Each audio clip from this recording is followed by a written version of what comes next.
नमस्कार बच्चों। आज हम कक्षा 9 के सामाजिक विज्ञान विषय के पाठ 3 चुनावी राजनीति इसके पहले भाग को समझ रहे हैं।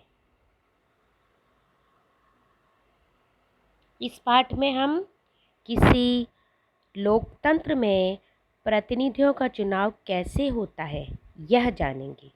लोकतंत्र में चुनाव क्यों आवश्यक है और क्यों उपयोगी है यह भी जानेंगे।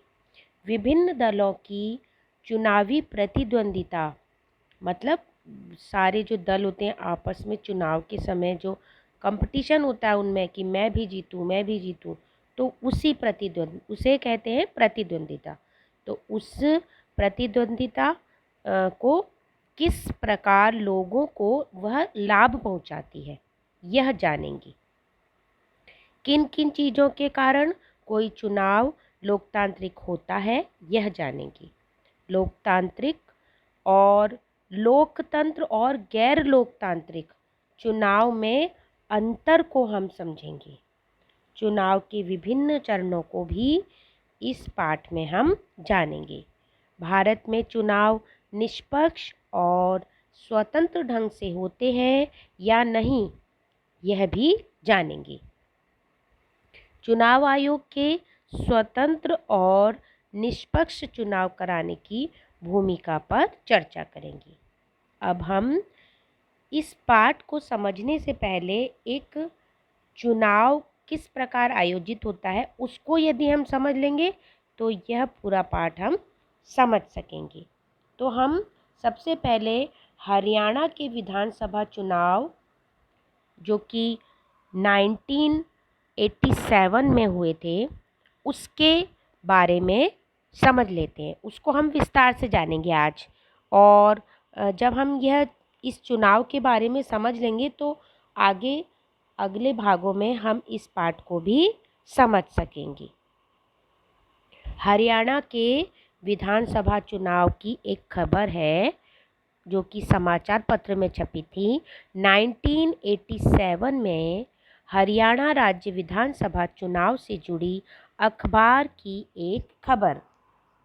न्यूज़पेपर में यह लिखा है कि आधी रात के बाद का समय उत्सुक भीड़ शहर के चौराहे के पास पिछले 5 घंटों से अपने नेता के आने का इंतजार कर रही है।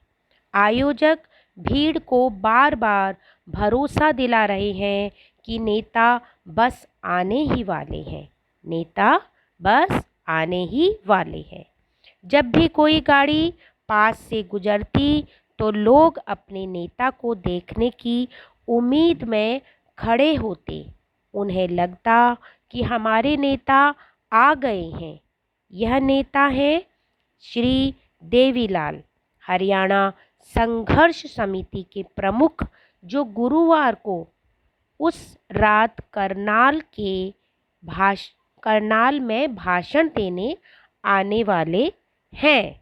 76 वर्ष के इस नेता को आजकल जरा भी फुर्सत नहीं है। उनका राजनीतिक कार्यक्रम सुबह 8 बजे शुरू होता है और रात को 11 बजे तक चलता रहता है। आज सुबह से उन्होंने 9 चुनावी सभाओं में भाषण दिया है। पिछले 23 महीनों में वे लगातार जनसभाएं कर रहे हैं और चुनाव की तैयारियां कर रहे हैं। तो यह हरियाणा के विधानसभा चुनाव की एक छोटी सी झलक कि चुनाव से पहले जो नेता हैं वो किस प्रकार तैयारी करते हैं, लोगों को, जनता को आकर्षित करने के लिए किस प्रकार चुनाव प्रचार करते हैं। अब हम हरियाणा के विधानसभा जो थी उस समय उसके बारे में जानेंगे। 1982 में हरियाणा राज्य में कांग्रेस पार्टी के नेतृत्व वाली सरकार थी। तो जिस समय ये चुनाव हो रहे थे उस समय हरियाणा में कांग्रेस पार्टी के नेतृत्व वाली सरकार थी और विपक्ष के नेता चौधरी देवीलाल ने न्याय युद्ध नामक आंदोलन का नेतृत्व किया और अपनी नई पार्टी लोक दल का गठन किया। तो उन्होंने एक आंदोलन चलाया न्याय युद्ध, और उनकी नई जो पार्टी थी उसका नाम था लोक दल। उनकी पार्टी ने अन्य विपक्षी दलों को मिलाकर कांग्रेस के विरुद्ध एक मोर्चा बनाया। मतलब जो लोक दल था उसने अन्य सभी पार्टियों को से समझौता किया कि हम सभी मिलकर कांग्रेस के विरुद्ध चुनाव लड़ेंगे। देवीलाल ने अपने चुनाव प्रचार में कहा कि यदि उनकी पार्टी सत्ता में आई तो वह किसानों और छोटे व्यापारियों के ऋण माफ़ कर देंगे। जैसा कि आप जानते हैं कि जब जब भी चुनाव होते हैं तो सभी नेता, सभी पार्टियों के नेता ये वादा करते हैं। तो उन्होंने भी यह वादा किया कि जैसे ही वे सत्ता में आते हैं तो जो किसान और छोटे व्यापारी हैं उनके जो ऋण इतने ज़्यादा उन पर लद गए हैं वे सभी माफ़ कर देंगे। उन्होंने वादा किया कि यही उनकी सरकार का पहला काम होगा। मतलब जैसे ही चुनाव जीतेंगे सबसे पहले वे इनके ऋण माफ़ कर देंगे। कांग्रेस सरकार से जनता नाराज थी और वह देवीलाल के वादों की ओर आकर्षित हो गई। तो कांग्रेस पार्टी से जनता सारी नाराज थी उस समय, तो देवीलाल ने जो वादे किए तो उसकी तरफ आकर्षित हो गई। जब चुनाव हुए तब लोगों ने लोकदल और उसके सहयोगी दलों के पक्ष में जमकर वोट दिए। मतलब भारी संख्या में इन दलों को वोट मिले। किनको? लोकदल और उसके सभी सहयोगी दलों को। लोकदल और उसके सहयोगी पार्टियों ने राज्य विधानसभा में 90 सीटों में से 76 सीटें उन्होंने जीत ली। ठीक है। अब लोकदल को अकेले ही 60 सीटें मिली, है ना। अकेले लोकदल के जो लोग थे उनको जो है 60 सीटें मिली। बची कितनी? 16 अन्य जो दूसरी पार्टी थी उन्होंने जीती, तो टोटल हो गई 76। उसे स्पष्ट बहुमत मिला, है ना। और तब कांग्रेस को केवल 5 सीटें मिली। तो इस प्रकार जो है यह चुनाव जो था वो लोकदल के पक्ष में रहा। आगे बच्चों, तत्कालीन मुख्यमंत्री ने चुनाव परिणामों की घोषणा के पश्चात पद छोड़ दिया। मतलब उन्होंने त्याग पत्र दे दिया, क्योंकि बहुमत पर जो दल था वो देवीलाल का दल था, तो उन्होंने फिर अपने पद से इस्तीफा दे दिया। देवीलाल को लोकदल के नवनिर्वाचित विधायकों ने अपना नेता चुन लिया।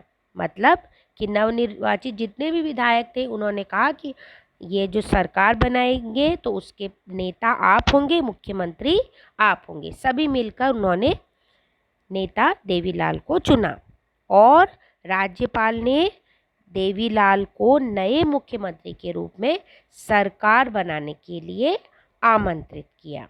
वे चुनावी नतीजों की घोषणा के 3 दिन के अंदर ही मुख्यमंत्री बन गए। मुख्यमंत्री पद की शपथ लेने के तत्काल बाद उनकी सरकार ने एक आदेश जारी करके छोटे किसानों, खेतीहर मजदूर और छोटे व्यापारियों के बकाया ऋण माफ़ कर दिए। जैसा कि आपको बताया था, उन्होंने यह वायदा किया था कि जो छोटे किसान हैं, छोटे व्यापारी हैं, उन खेतीहर मजदूर हैं, उन पर जो ऋण का बोझ है उसे वे माफ़ कर देंगे जैसे ही वे चुनाव जीतते हैं। तो उन्होंने ऐसा ही किया। उनकी पार्टी ने राज्य में 4 वर्ष तक शासन किया और 1991 में संपन्न हुए अगले चुनाव में जनता ने उनकी पार्टी को समर्थन नहीं दिया। मतलब पिछले चुनाव में तो दिया था, भारी भारी वोटों से जीते थे, आपको पता है ना। अकेले लोक दल ने ही 60 वोट मिले थे उनको। अब 1991 में जो अगला चुनाव हुआ तो उसमें जनता क्योंकि उनसे नाराज थी, इसलिए जनता ने उनकी पार्टी को समर्थन नहीं दिया, उनकी पार्टी को वोट नहीं दिया। और अगली बार कौन सी, कांग्रेस पार्टी ने चुनाव जीता और सरकार बनाई।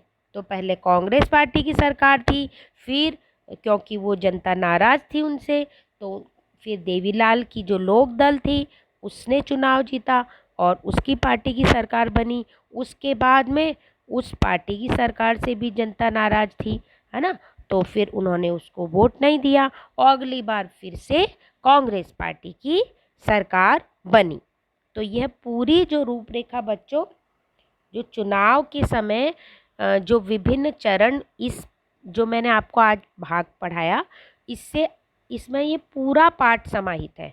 तो आप क्या करेंगे, इस भाग को एक बार पुनः समझेंगे और जब आप इसको अच्छी तरह से समझ जाएंगे तो आगे ये जो पाठ है यह भी आपको अच्छी तरह से समझ में आ जाएगा। तो बच्चों आज का होमवर्क यही है कि आप इसे एक बार फिर से सुनें और समझें, तो आगे का पाठ बहुत सरलता से आपको समझ में आ जाएगा। धन्यवाद बच्चों, कल फिर मिलेंगे।